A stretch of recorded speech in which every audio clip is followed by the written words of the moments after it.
Hi, and welcome to Living My Faith. That show we spotlight those individuals that are really living their faith. I'm your host, James Fenimore, and today we've got a really special guest for you. Joining me is Marc Lucenius. Marc, how you doing? I'm great, James. Thanks for having me here. Oh, the pleasure is all mine, Marc. Well, Marc, we start the show with one simple question. How are you living your faith?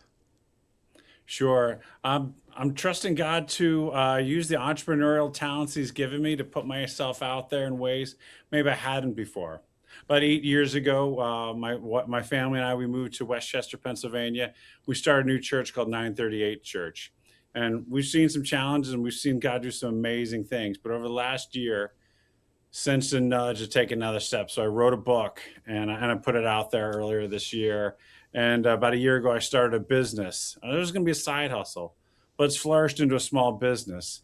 And now I'm trusting God with these various callings that He has given me. All right, so I got a lot of questions in here. First, we got to start with Okay. 938. What's the meaning behind that? Oh, sure. We found in the story of Jesus, he going and teaching and preaching and healing. He saw the crowds and he had compassion on them because they're like sheep without a shepherd. And he said to his disciples, "The harvest is plentiful, but the workers are few.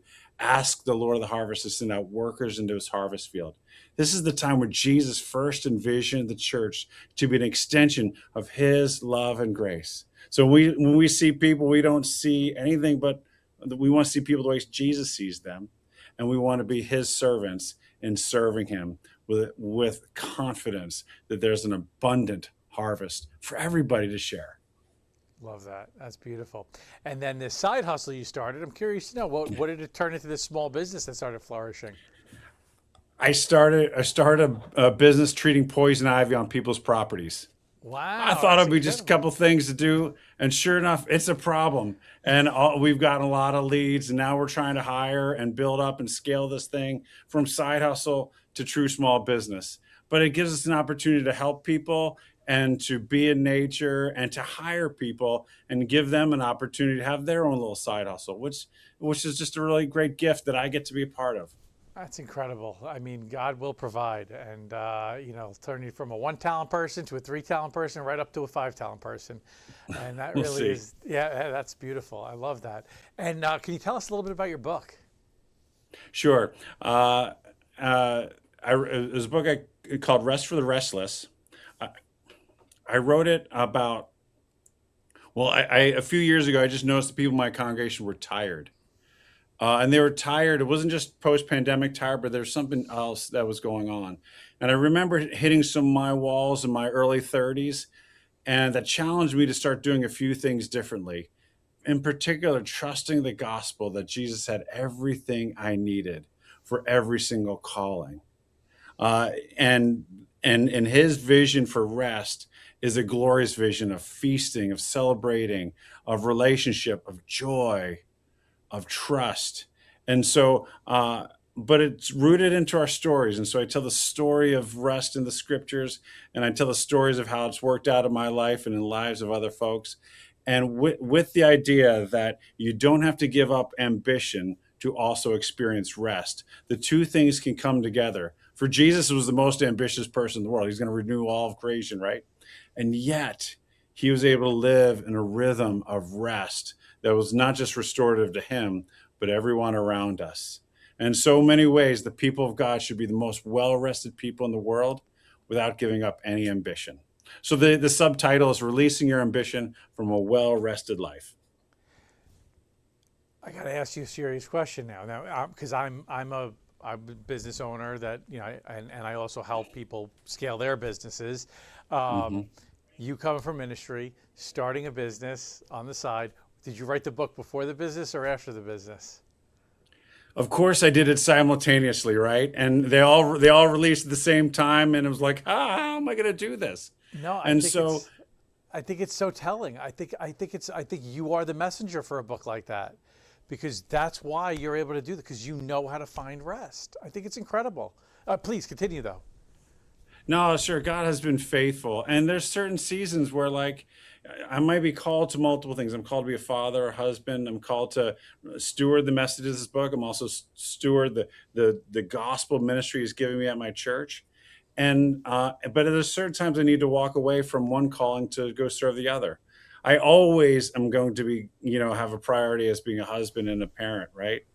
Uh, and so sometimes it means I need to take this book that God's given me and trust that God can hold that calling while I attend to this calling. And certain times I need to trust that God's going to hold this calling while I attend to that one.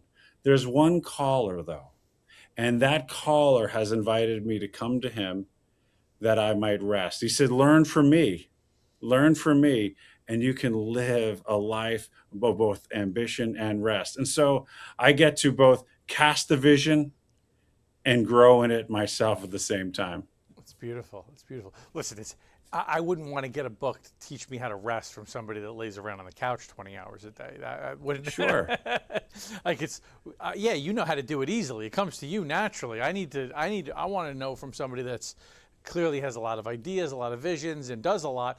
When you know how to do it, that's the messenger we need to hear from. And you are clearly the vessel that God has chosen here, because you now have experienced, okay, God has put a lot on my heart. I have a lot to do, but you also need to, look, it's page one, right?